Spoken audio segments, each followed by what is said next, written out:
Когда Полина прибыла в Африку, она никак не ожидала оказаться в такой ситуации. Девушку встретил гид в аэропорту, который с друзьями отвез их до гостиницы. Путь занял несколько часов, во время которого джип тряс и качался на каждом ухабе. Гид рассказал о местности и неоднократно предупредил, что лучше не ходить по джунглям в одиночку. Во время поездки Полина заметила большое темное пятно среди деревьев. Тень начала приближаться к девушке. Скоро стало понятно, что это огромная горилла, которая явно была недовольна нарушением своей территории. Гримаса злости и острые клыки исказили морду животного. Внезапно горилла шевельнула головой и продолжила приближаться. Полина машинально сделала шаг в сторону, но нога ее заболела. Ей вспомнилось главное правило при встрече с медведем – притвориться мертвой. Полина опустила руки и легла на землю, надеясь, что горилла потеряет к ней интерес. Закрыв глаза, она старалась дышать максимально тихо. Вскоре за девушкой послышалось хриплое дыхание. Животное медленно обошло Полину, затрагивая ей руки и ноги своими огромными лапами.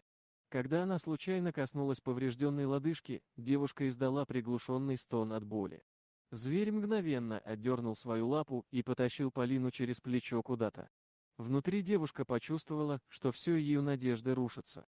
Она испытывала ужасную мысль, что приведена в логово, чтобы стать пищей для животного. В этот момент Полина сильно пожалела о своей неподготовленности. Она не знала, чем питаются гориллы, и даже не обратила внимания на информацию о фауне перед поездкой. Возможности сопротивляться или убежать не было. Поэтому девушка схватилась за густую шерсть на спине животного, чтобы не упасть на землю. Горилла оттащила Полину в узкую пещеру и сбросила ее на землю. Девушка сильно ударилась и поранила колени и ладони. Она тут же обернулась, чтобы смотреть в лицо животному, и прижалась спиной к камню. Полина пыталась сделаться незаметной, но не могла скрыть пострадавшую ногу. Однако горилла не обращала на это внимания. Зверь устроился возле входа в пещеру и наблюдал за дождем. Он не приближался к девушке и даже не глядел в ее сторону. Девушка начала двигаться. Не получив реакции со стороны гориллы, она решила рискнуть и попробовать убежать. Полина поднялась на колени и пошла в направлении выхода. Было больно и неудобно. Она сосредоточилась на неприятных ощущениях и не заметила, как горилла резко приблизилась. Животное внезапно появилось перед ней, обнажило свои острые клыки и издало оглушительный рев.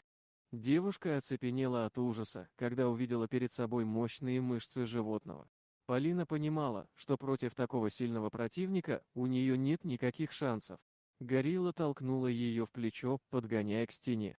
Вернувшись на свое место, Полина заметила, что животное устроилось у входа и снова устремило взгляд на стену дождя. В этот момент ей пришла догадка: горилла не нападает, а спасает ей. Она перенесла девушку в безопасное и сухое место и теперь охраняет ее от возможных хищников.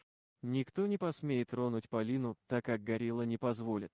Облегченно вздохнув, девушка вспомнила о телефоне. Она проверила рюкзак, в котором все содержимое оказалось мокрым, но Полина постаралась просушить телефон.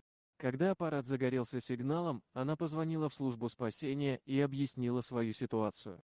Ей попросили оставаться на месте, не выключать телефон и ждать спасателей. Горилла с интересом наблюдала за разговором, но не предъявляла агрессии. Полине захотелось отблагодарить животное, и она протянула ему свою еду. Но горилла с недоверием смотрела на хлебцы. Полина отломила кусочек и съела его, чтобы показать, что это безопасно. Животное поняло, что она предлагает ему еду, и взяло угощение. Через несколько часов спасатели нашли Полину, а ее страх перед гориллой полностью исчез. Когда животное повернулось к девушке, она накинула на плечи рюкзак. Горилла подняла Полину на плечо и вынесла ее из пещеры на поляну. Затем животное удалось от людей, растворившись между деревьев. Вот такое удивительное видео. А что вы думаете по поводу данной истории? Делитесь своим мнением в комментариях. До новых встреч!